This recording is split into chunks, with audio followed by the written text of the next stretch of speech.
Está nevando, você viu? Ai, eu achei lindo esse filtro aí, achei muito bonito e aumenta também os cílios. Então eu nem preciso me preocupar em colocar cílios a próxima vez para as minhas lives. Aqui no Facebook ainda dá para ver eu normal, só passei um rímel, né, sem cílios.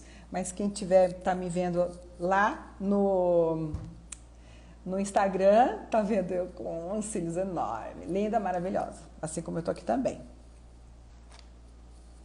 Falando sobre intestino, quando a gente fala sobre intestino, quando a gente se preocupa com ele, quando as horas passam lá no vaso sanitário e a gente ou não consegue sair nada ou fica saindo coisas demais que causam desconforto, cólica, tem alguma coisa de errado, óbvio, né? Isso nós já sabemos. A grande questão, que até me preocupou numa pergunta que um internauta fez, que um seguidor meu fez no Instagram, foi assim, ó. Eu tenho cólicas quando eu evacuo e sai sangue nas fezes, não com frequência. É assim, gente, é muito importante vocês avaliarem quando vocês vão ao banheiro, a primeira coisa que a gente tem que fazer, e muito paciente fala que não faz, é olhar as fezes. Nós precisamos olhar as fezes e observar formato, consistência, se está boiando, se está afundando, tem uma série de coisinhas aí que a gente percebe. Então, se sai daquele normal e você observa sangue nas fezes, é porque tem alguma coisa de alterado no seu intestino, tá? Nesse caso dessa pessoa que fez a pergunta, ela disse, tenho cólicas, então provavelmente o intestino dela está inflamado, está irritado e tem sangue nas fezes. Pensa no grau da inflamação. Se não for hemorroidas, porque muitas vezes pode ser confundido com hemorroidas, essa pessoa que fez esse comentário, essa pergunta, né, no Instagram, ela precisa, sim, com urgência, o mais rápido possível, fazer uma colonoscopia para avaliar o porquê desse sangue nas fezes. Visto que o câncer de colo retal, o câncer de intestino, quando ele já está aparecendo no paciente, um dos indícios, um dos sinais e sintomas é o sangue nas fezes, tá? A gente tem inflamação de vários tipos, a constipação, a diarreia, a cólica. Agora, se tem sangue nas fezes, é preciso fazer uma colonoscopia. A outra paciente falou também que fez, a outra pergunta que foi feita, ela disse que fez a colonoscopia, ela passava mal também. Essa é para paciente que eu conversei com ela, mandei mensagem, falei para ela que eu ia responder a pergunta dela. A primeira pergunta dela foi assim, que ela tinha feito colonoscopia, quando ela comia, ela passava mal, né? Tinha, acho que, diarreia, é isso. Aí eu disse a ela, então, é só você não comer as coisas que fazem mal, você já achou o seu problema. Não precisa nem fazer a colonoscopia, né? Se você tem uma alteração intestinal a partir do momento que você come alguma coisa diferente, você provavelmente ralou a tripa, como eu coloquei lá nos stories do Instagram, né? Coloquei um raladorzinho passando ali no intestino, e é mais ou menos isso que acontece quando a gente está com o nosso intestino super sensível. Alguns alimentos, né, principalmente os mais inflamatórios e até outros, às vezes um abacaxi, por exemplo, tem gente que passa mal comendo pepino, tem gente que passa mal comendo uma castanha, por exemplo, né? Esses alimentos, eles passam a ser irritativos no intestino e aí você tem aí seu intestino solto, ou às vezes até ele tranca, você fica constipado por muitos dias. Mas vamos lá. Quais são os motivos, as razões que faz com que a pessoa, ao comer um alimento errado, ela vai no banheiro? Primeiro, aí uma coisa que ela comentou, que ela enfatizou inclusive, que quando ela se sentia mal, ela tinha problema de ir ao banheiro, né? O intestino soltava. Então, assim, para o caso dessa pessoa, o que está acontecendo, né? Eu não a conheço, mas o que eu desconfio? Que ela tem síndrome do intestino irritado.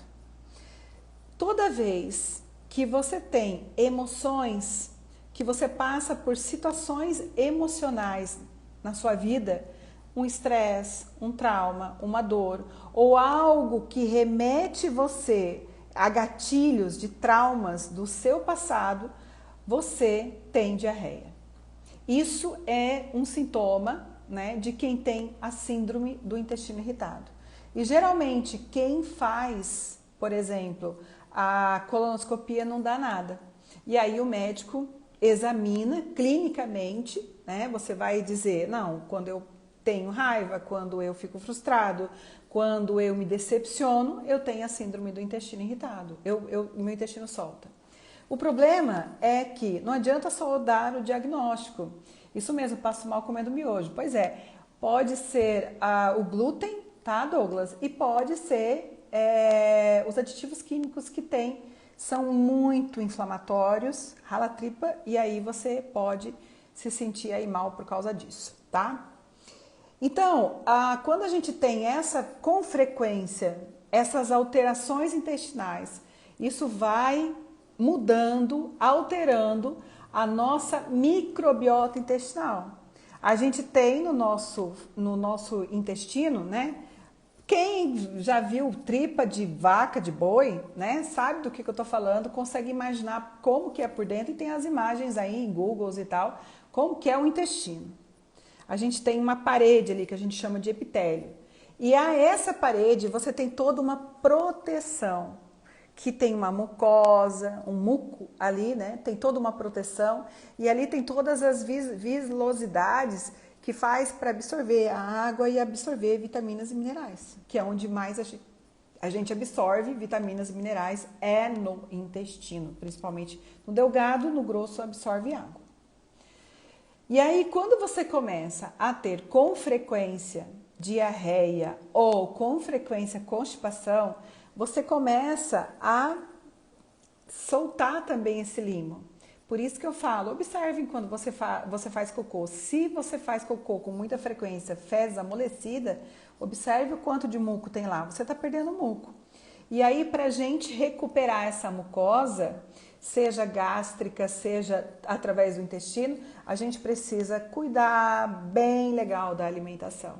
Evitar principalmente alimentos inflamatórios, que é o miojo, como o Douglas estava falando ali que come, é a farinha de trigo, é a fritura, é o leite, por exemplo. Daí não adianta só você pensar em trabalhar, por exemplo, com um medicamento para conter essa diarreia, né? Uma outra coisa que pode acontecer, já vou voltar nesse assunto, que eu me lembrei agora, tem uma pergunta também que o cara falou assim, por exemplo, eu comi, passei mal, mas toda a minha família comeu e não passou mal. Isso é intoxicação alimentar ou eu tenho alergia alimentar, né? Essa pergunta também foi feita e eu posso dizer a você o seguinte, que pode acontecer sim, de você pegar uma intoxicação alimentar através desse alimento e a sua família não, porque você comeu exatamente onde tem ali as bactérias, aonde tinha as bactérias, você pegou todo o pedaço, toda a fatia para você e aí só você passou mal, certo?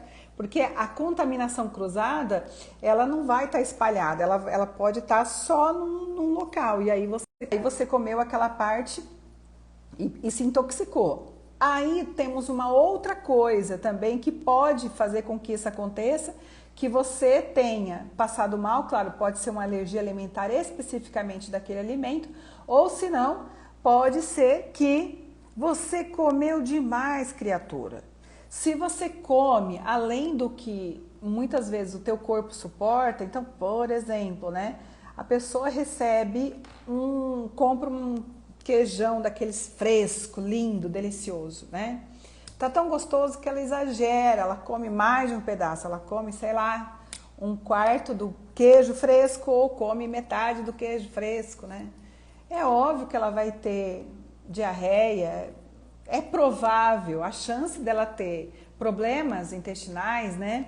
Soltar aquele intestino até ela ter cólica, porque a quantidade daquele alimento para ser processado é muito. O intestino dela já captou, olha, eu preciso de muita enzima aqui lactase, eu não vou dar conta, né? É muito de um alimento, porque a gente tem várias enzimas digestivas, amilase, lipase, protease, várias enzimas. E a gente está aqui para comer uma diversidade alimentar. Aí você pega, igual o pessoal que come churrasco, exagera na gordura, exagera aí na quantidade de carne que come, o intestino vai soltar. Porque o nosso fígado, ele recebe o comando, olha, eu preciso de bastante enzimas digestivas aqui, porque o cara comeu além da conta, eu não tenho como mandar, ele não tem como enviar. E aí ele fala assim, então abre lá embaixo para soltar, tá?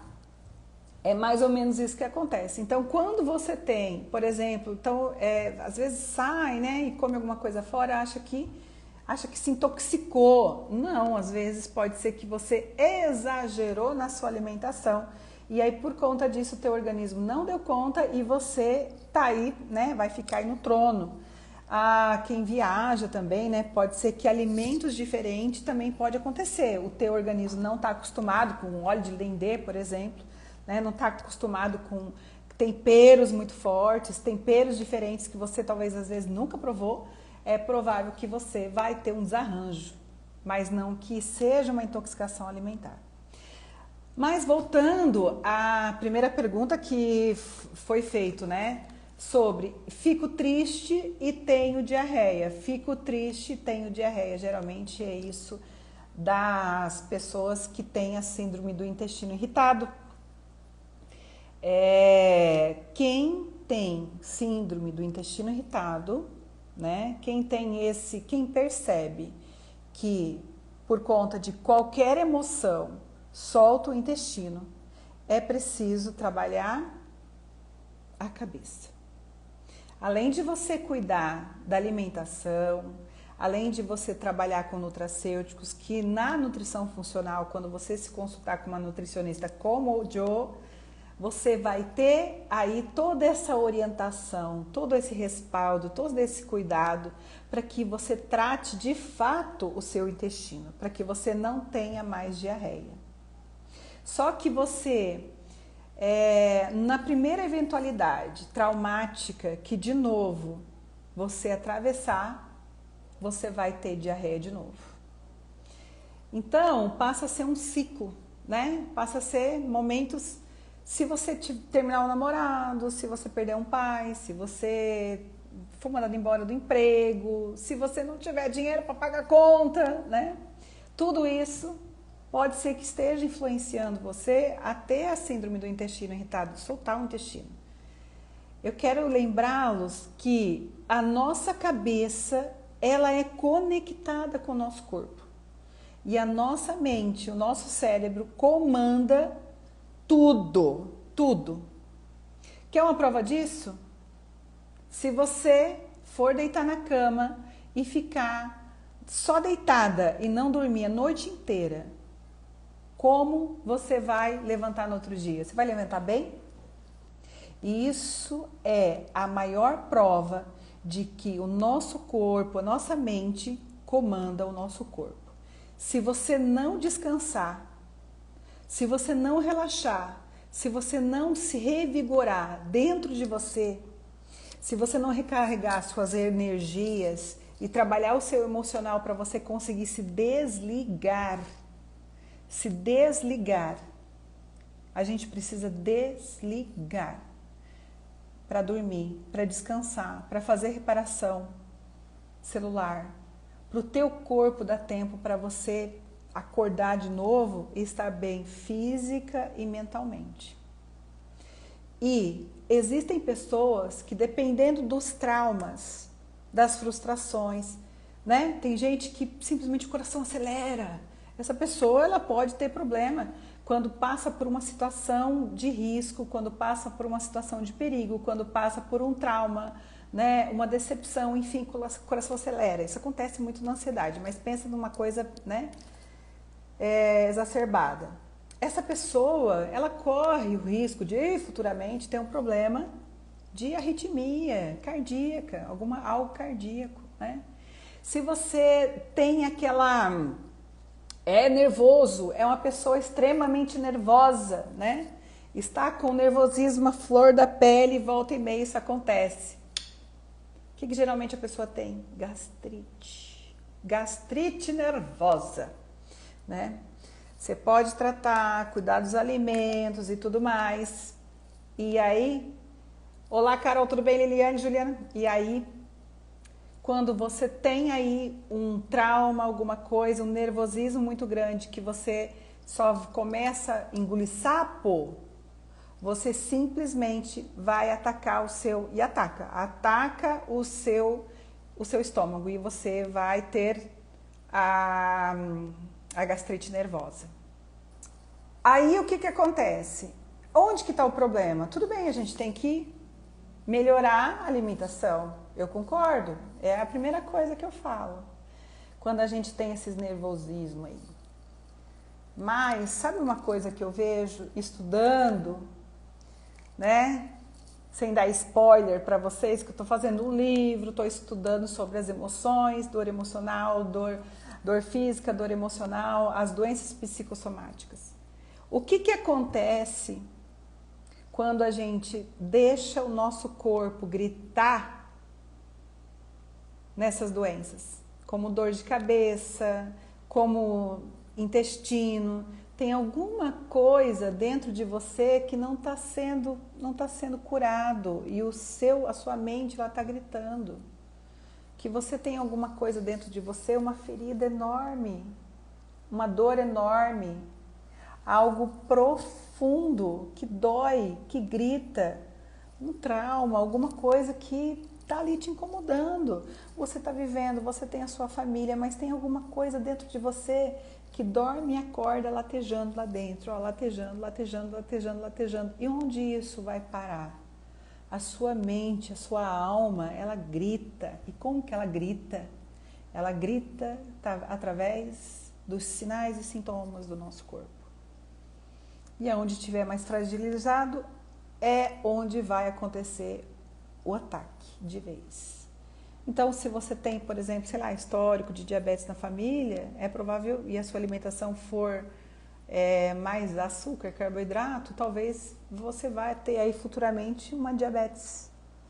Se você tem histórico na família de câncer de colo retal, é provável que isso vai te puxar para ter um câncer de colo retal. Viver em negação. É isso mesmo. Oi, Silvana! Silvia, você falou tudo. É viver em negação. A gente tem que aceitar analisar o que é que está acontecendo. O que é que me incomoda, né? Não tem aquelas pessoas que às vezes se sentem incomodadas com as outras pessoas? Isso a Silvana sempre fala muito. A gente tem que olhar, fala aí a palavra, Silvana. A gente tem que olhar para a gente para ver o que é que está realmente acontecendo. Por que isso está acontecendo comigo? O que acontece quando o intestino grita? O que acontece quando o intestino ele quer ficar contido? O que é quando acontece quando ele quer soltar de vez?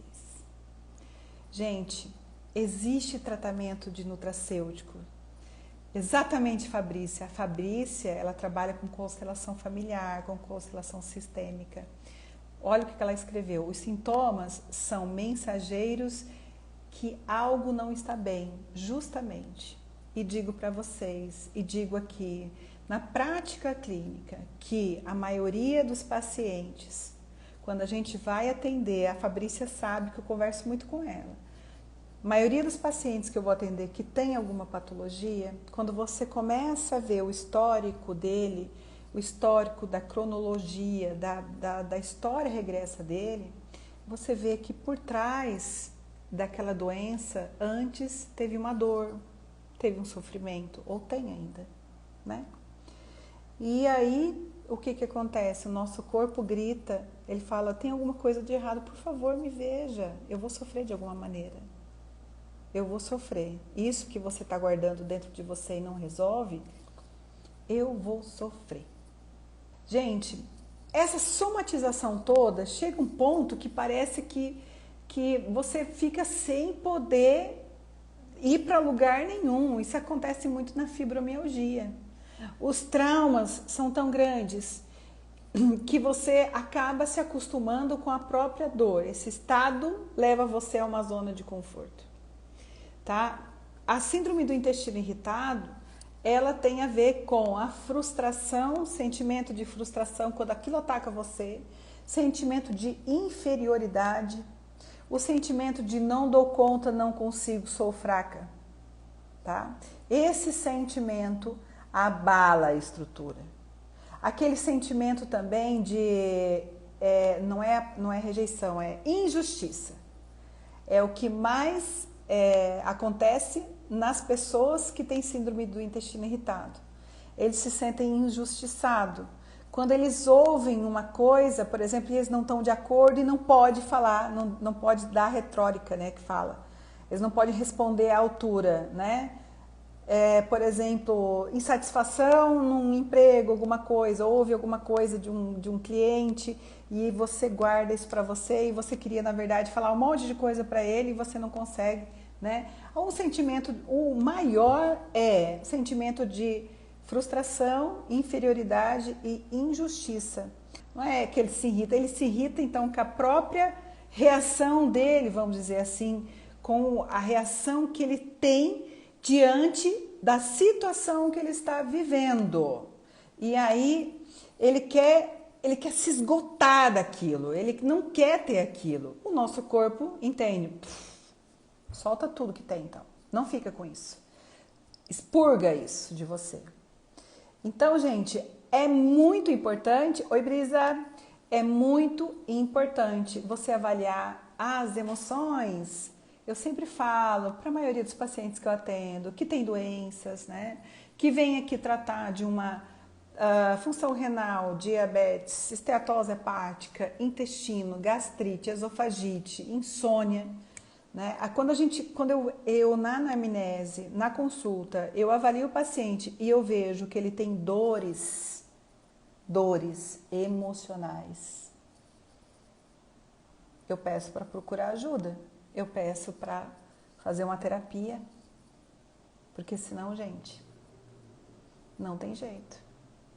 A pessoa pode usar o tratamento que for, ela pode comer bem, comer as melhores coisas do mundo, mas ela não vai curar a dor dela, enquanto ela não vê a dor emocional que tem dentro dela. Faz sentido para você? Você pode não ligar, né? Você pode não ligar, pode não dar importância nenhuma aqui porque eu tô falando, né? Porque às vezes isso não acontece sempre. Você tem uma diarreia hoje, depois você tem talvez no final de semana, depois você tem quando tá bem e aí você come alguma coisa, né? Você pode não dar importância que eu tô falando, né? Até começar a vir sangue nas fezes e aí o médico diagnostica você com um tumor e você tem que tirar 20, 40 centímetros do seu intestino. Aí vai ser expurgado de vez até o órgão, né? Até o seu parte do seu intestino aí. Porque a inflamação intestinal, da onde que vem o câncer de intestino? Sabe, o câncer de intestino é um dos cânceres que são mais fáceis de ser tratado de patologia, de doença diagnosticada de câncer. E é o que mais mata, é o terceiro que mais mata no mundo inteiro. Não é incrível isso? Assustador? Por quê? Porque as pessoas não ligam para essas diarreias que vai tendo durante anos, 10, 20, 30 anos, a vida inteira, né? E é muito interessante, tem muito tratamento bom, tem pessoas que você consegue aí tratar o seu intestino, o seu trato gastrointestinal tranquilo. Arruma uma dieta, passa uma suplementaçãozinha para reparar esse trato gastrointestinal, 30, 40, 60 dias, 3 meses ou 4 meses, aí já o problema está resolvido. Mas tem paciente que passa um ano e ele não acerta. Não, se faz todas as estratégias do mundo e ele não acerta. Ele não trata, ele não se trata, ele não cura. Porque tem uma dor emocional dentro dele que ele não quer desapegar daquela doença, daquele sintoma. uma culpa também. Então, a história dele precisa ser vivida, precisa mexer, abrir o baú lá dentro e ver qual que é o seu problema, né? Vamos ver isso, vamos ver qual que é o seu trauma, a sua angústia, o seu medo, a sua injustiça, a sua frustração, né? O que tem, né? Qual é o seu antepassado, né, Fabrícia? E procurar uma ajuda, como que foi a sua infância, enfim, isso tem que ser trabalhado. Comece a ler livros de autoajuda para você tentar se autoconhecer, que eu tenho certeza absoluta que quando a gente começa a ver o nosso eu dentro, os motivos que faz a gente ter as nossas ações, as nossas reações diante de ações que acontecem com a gente, a partir desse momento, quando você começa a ter uma visão diferente sobre o mundo lá fora e sobre você aqui dentro, você começa a melhorar o seu pensamento, o seu modo de pensar, o seu ponto de vista, e você começa a se curar. Olha só, é o que a Fabrícia falou, a constelação familiar nos liberta dos sofrimentos e das lealdades parenterais. Sobre lealdade, que a Fabrícia falou, muito importante. Que é muito legal constelação familiar, gente, com relação a essas heranças que a gente pega de doença, né? Que eu acho muito interessante, não é engraçado. O paciente fala assim, eu tenho diabetes também, né, Fabrícia? Igual o meu pai teve, igual o meu avô teve. Eu tenho hipertensão também, meu pai também era hipertenso, a minha mãe também e o meu avô também era, meus irmãos, meus tios, todo mundo hipertenso. Parece que, né, Fabrícia, né, eu sei porque a gente já falou sobre isso, e isso está nas constelações familiares, nas constelações sistêmicas, né? É como se você honrasse a sua família através da doença.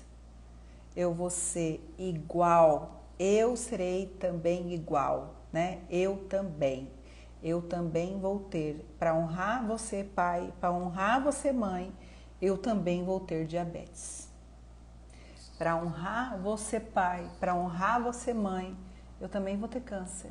Eu também vou ter problema com diarreia, que o pessoal fala, né? Minha mãe também tem, meu pai também tem, a minha família inteira tem, né? Essa honra, gente, se liberte, ou a mesma coisa, ser obeso, passar por uma bariátrica. Existem coisas que a alimentação, esse desejo, a compulsão, desde a vontade de comer um chocolate, a disposição que você tem para ir fazer uma atividade física, a motivação que você tem para mudar o seu dia, para você trabalhar, né? Trabalhar e querer ter um corpo saudável, querer se relacionar com pessoas boas, do bem, não querer sofrer, você querer algo mais, fazer um curso, fazer uma atualização, né? Não deixar se humilhar, não ser uma pessoa reprimida, tudo isso tem uma influência na nossa alimentação.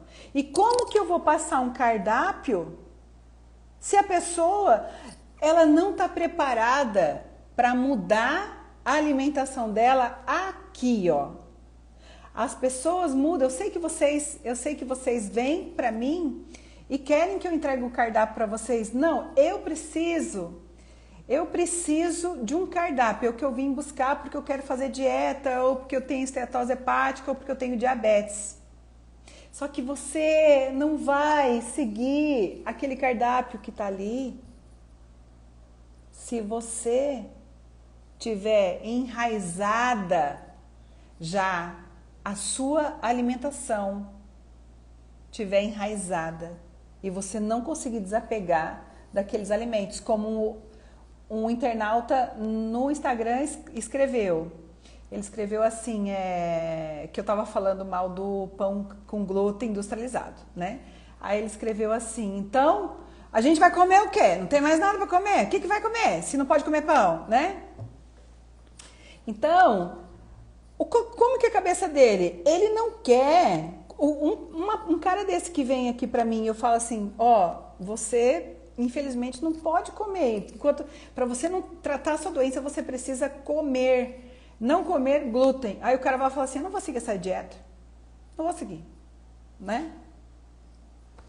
Ela me deu um cardápio que falou que não era para mim comer pão, eu não vou seguir, não tô nem aí. Porque ele não tem um motivo emocional para fazer a dieta.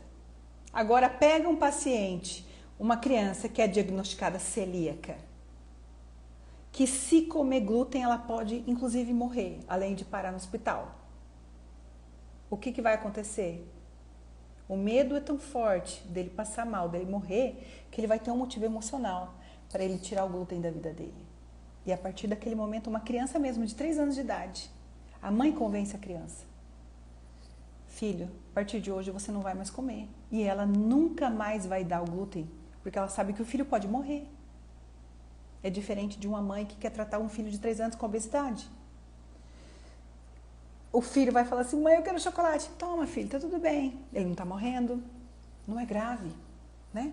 Mas ele pode ser um obeso, um diabético futuramente e morrer também, antecipadamente. O que acontece, gente? Essa readaptação, não estou falando que é para você tirar o glúten da sua vida pelo resto da sua vida. Tem pessoas que infelizmente não nasceram para comer glúten, o seu corpo não está adaptado e realmente tem uma série de coisas aí que acontece que o glúten vai fazer mal. Mas o que eu quero dizer para vocês, voltando lá atrás, lá na paciente que falou assim: eu tenho diarreia quando eu passo, meu sentimento, quando eu fico triste, não sei o que, não sei o que, não sei o que, não sei o que. Uma das coisas que ajuda também é tirar esse glúten, porque eles são inflamatórios, ele altera o sistema nervoso central da gente e deixa a gente, ó, mais deprê ainda. Outra pergunta que deu aqui, só vou ao banheiro se tomar laxante.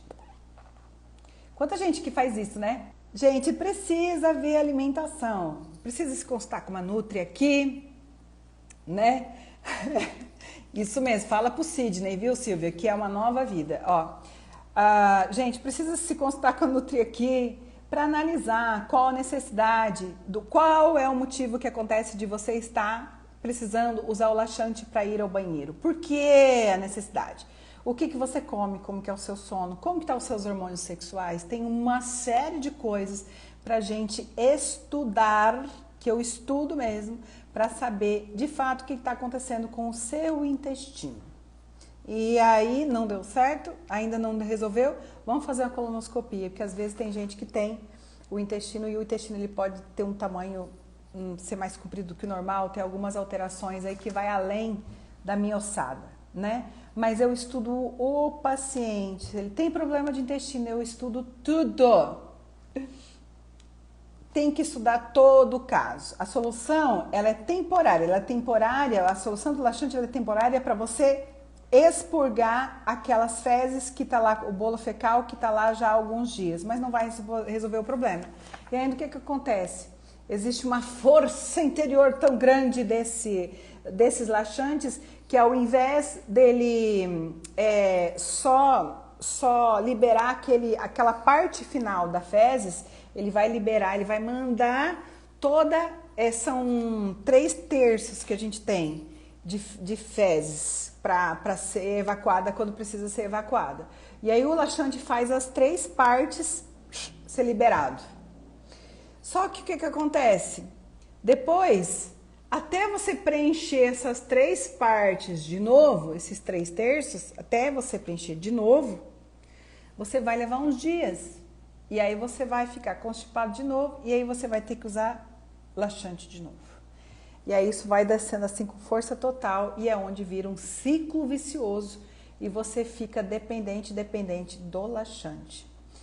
Isso com o passar dos anos pode inflamar o seu intestino e causar em você divertículos, tá? Divertículos. Então a gente precisa cuidar bastante desse intestino, gente, comer fibra, tomar água e se não estiver resolvendo, não procure laxante. Procura uma nutricionista que a gente está aí para ajudar você. Por que os pólipos reaparecem? Bom, os pólipos geralmente acontece tanto no intestino como no estômago, né? Ou um ou outro, e a causa é por conta de uma sensibilidade alimentar que tem, de alguns alimentos, às vezes a pessoa tem sensibilidade alimentar de muitos alimentos, só que geralmente são os alimentos processados, ultraprocessados, os industrializados. Os alimentos que contêm glutamato monossódico e isso tem uma força maior quando o paciente ele tem anemia. Se ele tem histórico de anemia, anêmico, por exemplo, baixo B12, ácido fólico e ferro, se ele tiver uma baixa, ele aí vai formar ainda mais pólipos. Mas quando faz uma colonoscopia ou uma endoscopia, já no pólipo, já nesses exames eles já cortam fora, só que o câncer de intestino, a maior causa surge quando o paciente não trata esses pólipos, tá? Porque a gente não sente dor, não tem um certo desconforto o pólipo, esses pólipos que tem lá no intestino. E aí vai deixando, ele inflama e vira uma neoplasia e vira um câncer. Aí não tem jeito como cortar só o pólipo. Já virou, já impregnou, já virou um tumor, tá? Por que que o meu marido... Outra pergunta, uma pergunta muito importante. Lá vou eu. Por que meu marido tem cheiro mal e eu não, comendo as mesmas coisas? Eu acho que ela quis dizer assim, por que as fezes do meu marido fedem tanto, né? E a minha não é tanto assim. Olha só, sabia que a gente é acostumado com o nosso cheiro? Pois é, se o meu sovaquinho estiver fedendo, eu vou estar acostumado com o cheiro dele e não vou perceber que está tão fedido assim. Só que uma outra pessoa que olha de fora vai perceber que o meu sovaco está fedorento. E a mesma coisa acontece com o nosso cocô. Quando a gente faz cocô, evacua, parece que tá flores, né? Floral. Não é tão fedido, mas vem uma outra pessoa de fora e percebe aí o cheiro fedorento que é do nosso cocô. Porém, existem sim alimentos que pode fazer com que putrefe mais, fermente mais e a gente faça mais gases e tal, e aí isso deu uma formação aí, dessa fermentação, dessa putrefação vai fazer ficar fedido mesmo nosso cocô, tá? Uma outra coisa que acontece é quando a pessoa tem uma disbiose, né? Tem mais bactérias ruins no nosso intestino do que boas. E aí quando a gente come determinados alimentos, isso vai fermentar mais e aí com frequência você vai ter essas fezes são não fétidas. Mas ela falou assim, eu como as mesmas coisas que o meu marido e por que o meu marido tem o cocô mais fedido que o meu? Vamos supor que os dois estão acostumados com o cheiro um do outro aí. Só que o dele realmente é mais forte, sim. O cheiro do homem, o cocô do homem, as fezes, elas têm um cheiro mais forte porque a forma de metabolização, de excreção, tem alguns fragmentos, algumas coisas ali que é um pouco diferente da mulher e por isso o cheiro do cocô do homem e também da urina é um pouquinho mais forte, tá? Mas a gente come as mesmas coisas. Pode ser, cara internauta que fez essa pergunta, que mesmo que vocês comem as mesmas coisas, vocês podem ter a disbiose, né? A microbiota dentro do intestino de cada um é diferente. É totalmente diferente. A sua digestão é diferente da do seu marido. E aí pronto, vocês vão ter fezes fétidas em graus diferentes. Tenho colite, o que não pode comer? Tenho sempre cólica, mesmo evitando semente. Quem tem colite, diverticulite, tem que cuidar muito do bolo fecal. Tem que tratar, tem que desinflamar. Para você conseguir ter um bolo alimentar que passe bem pelo caminho do intestino, sem que ele fique nessas bolsinhas, nesses buraquinhos, tá? E aí você vai conseguir ter um bolo alimentar que corre bem ali, é um cano de fossa, né? Nossas fezes vai passar ali tranquilo e aí você não vai ficar inflamada por causa de ter esses divertículos. Quando a gente tem diverticulite ou colite, ambos é quase a mesma coisa.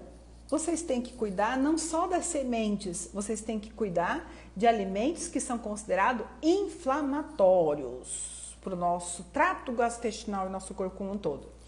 Açúcar refinado, sal refinado, óleo de cozinha, glutamato monossódico, gorduras trans, esqueci de algum? E o trigo. Esses são os alimentos inflamatórios que uma pessoa com diverticulite e colite teria que evitar, né? Ou usar o mínimo possível. é provável daí que você vai desinflamar um pouco esse intestino e aí você não vai ter mais as cólicas, tá? A outra pergunta foi cirurgia das hemorroidas. Fiz, a mãe fez, eu acho, que falou.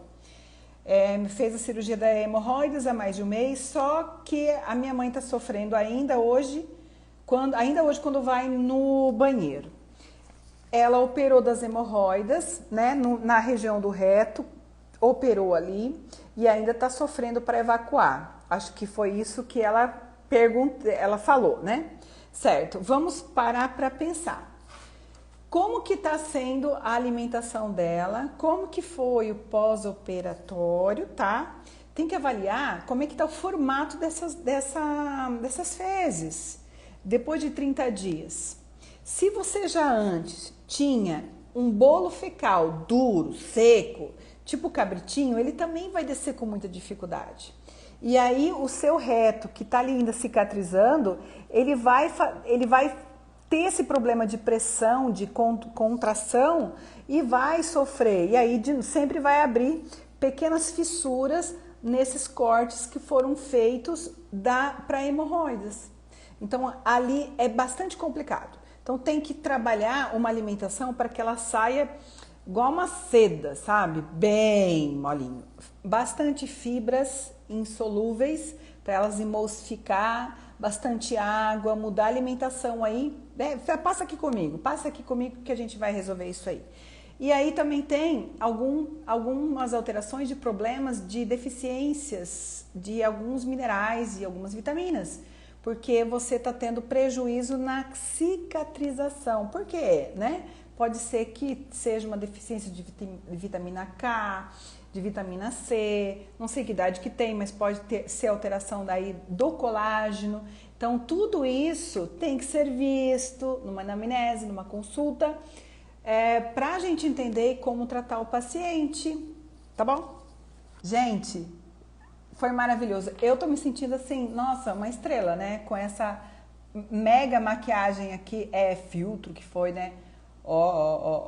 Oi, Grazi! Grazi, eu sempre converso com a Grazi. Deixa eu ver, tem alguém que fez uma pergunta aqui, não sei. Minha mãe tem um intestino muito grande, maior do que o normal. Tem algo que ajude a funcionar? Então, seria mais... Quando você tem essa dilatação no intestino, tem que trabalhar o máximo possível com alimentos que são solúveis, né? Que eles não fiquem no meio do caminho. É tão complicado, tem que fazer atividade física, melhorar a contração, ver exames de prolactina, tá? E progesterona, porque dependendo de quanto tá, isso tem uma interferência no movimento peristáltico do intestino, mas o intestino dilatado tem que cuidar bastante de alguns alimentos. Você tem que trabalhar com alimentos que são laxativos, alimentos naturais e alimentos saudáveis que são laxativos, que formam o bolo fecal e vai descendo numa boa. Aí você consegue não deixar acumular aí alimentos também fermentados, é muito ruim para quem tem esse intestino dilatado, tá? Um super beijo para vocês, eu estou mega animada e muito grata pelas pessoas que têm me procurado como profissional e mais grata ainda, mais feliz ainda, é quando o paciente segue o que a gente sugere e quando a gente vê os resultados que tem, né? Eu passo a acreditar ainda mais na nutrição funcional, ainda mais no meu trabalho, em mim, que esse é meu papel, esse é meu propósito, ajudar quem me procura, ajudar a transformar a vida de vocês, tá bom? Um super beijo para vocês, fiquem todos com Deus.